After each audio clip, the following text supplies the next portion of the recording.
पहले आप सिर्फ आरजेडी और नीतीश कुमार पर ज्यादा हमला करते थे, कांग्रेस पर भी हमलावर थे, लेकिन अब रिसेंटली आपने बीजेपी और नरेंद्र मोदी को अपने निशाने पर लिया है। मैं जितनी बात मोदी जी के बारे में पहले कह रहा था उतनी बात आज भी कह रहा हूं। मैं मोदी जी पर कोई व्यक्तिगत टीका टिप्पणी नहीं कर रहा हूं। मैं हिंदू मुसलमान की बात नहीं कर रहा हूं। मैं मंदिर मस्जिद की बात नहीं कर रहा हूं। मैं हर सभा में लोगों से पूछता हूं कि अगर वोट बिहार का है तो फैक्ट्री बिहार में लगना चाहिए कि गुजरात में लगना चाहिए।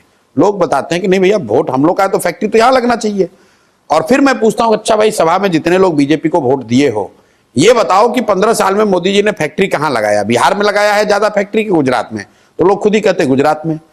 तो मैं ये कह रहा हूं भाई, ये तो नहीं होना चाहिए कि आप वोट बिहार में लीजिएगा और फैक्ट्री गुजरात में लगाइएगा। मोदी जी आए मधुबनी में, मधुबनी के अपने भाषण में मोदी जी ने कहा कि सहरसा से एक नई वंदे भारत ट्रेन चलेगी जिससे श्रमिक परिवार के बच्चे सुविधाजनक तरीके से महाराष्ट्र और गुजरात जा पाएंगे वहां मजदूरी करने। अब पहला व्यक्ति प्रशांत किशोर है जिसने इसका विरोध किया है। हम कह रहे हैं कि हमें ऐसी ट्रेन नहीं चाहिए जिस ट्रेन पर बिहार के बच्चे मजदूर बनकर जानवरों की तरह बैठकर महाराष्ट्र और गुजरात में नौकरी मजदूरी करने जाएं। हमें ऐसी ट्रेन नहीं चाहिए। ये इतना बड़ा बिहार के प्रति पूर्वाग्रह दिखाता है कि आप कह रहे हैं कि वंदे भारत ट्रेन चलेगी ताकि तुम्हारे बच्चे, बिहार के बच्चे बैठकर गुजरात में जाए मजदूरी करने के लिए। क्या मोदी जी ने कभी भी अपने भाषणों में किसी दूसरे राज्य में कि भाई गुजरात से एक नई वंदे भारत ट्रेन चलेगी जिससे गुजरात के श्रमिक परिवार महाराष्ट्र तमिलनाडु जाएंगे मजदूरी करने? इसकी आप गंभीरता को समझिए। बिहार भारत में रहने वाले बड़े वर्ग के नजर में मजदूर का सप्लायर है, मजदूरों की फैक्ट्री है। और ये बात इतना लोगों के दिमाग में घर कर गई है कि वंदे भारत का इनॉग्रेशन करते समय या घोषणा करते समय प्रधानमंत्री भी यही कह रहे हैं।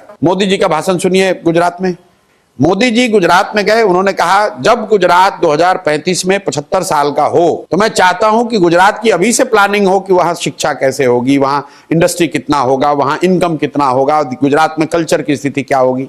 वही मोदी जी आए यहां बिहार में काराकाट में तो कहते हैं यादव सब मेरा परिवार है, कुर्मी मेरा परिवार है, तेली मेरा परिवार है, कलवार मेरा परिवार है, पासवान मुसहर मेरा परिवार है। अरे भाई, आप प्रधानमंत्री हैं, गुजरात में जाकर आप कह रहे हो कि 2035 में गुजरात कैसा दिखना चाहिए, और बिहार में आकर आप यादव, कुशवाहा, कोयरी, ब्राह्मण, भूमिहार की बात कर रहे हो। गुजरात जा रहे हो तो आप इन्वेस्टमेंट समिट की बात कर रहे हो, फैक्ट्रियों की बात कर रहे हो, गिफ्ट सिटी की बात कर रहे हो, धोलेरा सिटी बता रहे हो। अब बिहार आते हो तो कहते हो तुम लोग को 4 किलो अनाज दे रहे हैं। भाई 8 करोड़ गरीब परिवारों को अनाज मिल रहा है, इसकी गारंटी दे रहे हैं। आप मुझे बताइए कि क्या गुजरात में फ्री अनाज नहीं बट रहा है? 80 करोड़ लोगों को अनाज मिल रहा है ना, 5 किलो। बिहार में भी उसमें कुछ लोगों को मिल रहा है, लेकिन दूसरे राज्यों में तो आप ये नहीं कह रहे कि 4 किलो अनाज दे रहे हैं इसलिए वोट दो। तो बिहार में क्यों कहते हो भाई?